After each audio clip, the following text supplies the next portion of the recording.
谁是查俄记者？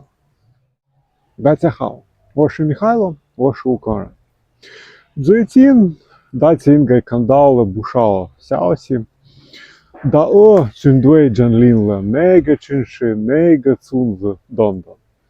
那些消息也有照片，在照片上几个大俄士兵在那个地方升他们的国旗。不瞒大家说，这样的消息有时候是对的，但是这是有时候，大部分这样的消息是假的。怎么回事？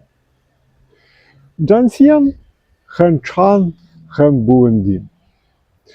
有时候几个大俄士兵可以偷偷的进入乌克兰军队空区，偷偷的进入附近的城市和村子，在那边升国旗。但是被乌克兰军队发现之后，他们的生活很快结束。只是照片已经拍的，消息已经发的。为什么他们这么做？他们有两个目的。第一个就是欺骗而下乌克兰百姓，让乌克兰百姓以为大俄士兵、大俄军队有成功。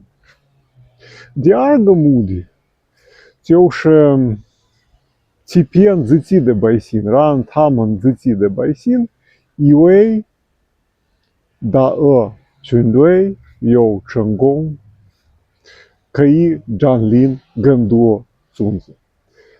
为此事，他们同意牺牲不少大俄的士兵。我们叫那些人查俄记者。